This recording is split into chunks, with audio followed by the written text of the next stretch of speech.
നമസ്കാരം. Daily news ശുഭദിനത്തിലേക്ക് സ്വാഗതം. എത്ര നാൾ ആയുസ് നീട്ടിക്കിട്ടിയതെന്നതിലല്ല, ആയുസ്സുള്ള എത്ര നാൾ മഹനീയമായി ജീവിക്കാൻ കഴിഞ്ഞു എന്നതിലാണ് കാര്യം. ഇന്നത്തെ ശുഭദിന ചിന്തയിലേക്ക്. ഡെയിലി ന്യൂസ് ശുഭദിനം നിങ്ങൾക്കായി അവതരിപ്പിക്കുന്നത് ജോയ ലൂക്കാസ്. പൊന്നണിഞ്ഞ പ്രഭാതത്തിന്റെ അലകളിൽ നിറയുന്ന പുഞ്ചിരികൾ. അതെ, ഇന്ന് ആഘോഷമാണ്. ജോയ ലൂക്കാസ്, ഓരോ ആഘോഷത്തിന്റെയും ആത്മാവ്. അവൾ വളരെ സങ്കടപ്പെട്ടിരിക്കുന്നത് കണ്ട് അധ്യാപകൻ കാരണമന്വേഷിച്ചു. പക്ഷേ തിരിച്ചൊരു ചോദ്യമാണ് അവളിൽ നിന്നും ഉണ്ടായത്.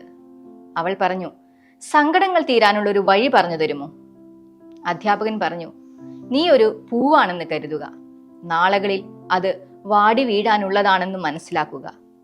വാടി വീഴുന്നതുവരെ സുഗന്ധം പരത്തി കാണുന്നവന്റെ കണ്ണിനും മനസ്സിനും കുളിർമ നൽകി പുഷ്പിച്ചു നിൽക്കും എന്ന് തീരുമാനിക്കുക. എല്ലാ സങ്കടങ്ങളും മായും.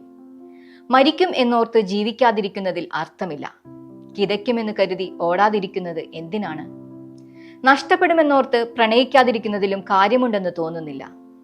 എന്തിനും അതിൻ്റെതായ തുടക്കവും ഒടുക്കവുമുണ്ട്. അവയുടെ സ്വാഭാവിക ഗതിയെ അംഗീകരിച്ച് മുന്നോട്ടു പോവുക എന്നതാണ് പ്രധാനം. വിഷാദാത്മകമായത് ജീവിതത്തിൽ സംഭവിക്കരുത് എന്ന് ചിന്തിക്കുന്നതിലും അടിസ്ഥാനമില്ല. സംഭവിക്കാനുള്ളത് സംഭവിച്ചുകൊണ്ടേയിരിക്കും. അതിനെ അതിജീവിക്കാനോ നേരിടാനോ ഉള്ള മാർഗങ്ങൾ കണ്ടെത്തുക എന്നത് മാത്രമാണ് പോംവഴി. എത്ര നാൾ ആയുസ് നീട്ടിക്കിട്ടി എന്നതിലല്ല, ആയുസ്സുള്ള എത്ര നാൾ മഹനീയമായി ജീവിക്കാൻ കഴിഞ്ഞു എന്നതിലാണ് കാര്യം.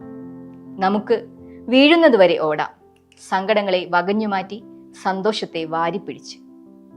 ശുഭദിനം. ഡെയിലി ന്യൂസ് ശുഭദിനം നിങ്ങൾക്കായി അവതരിപ്പിക്കുന്നത് ജോയ ലൂക്കാസ്.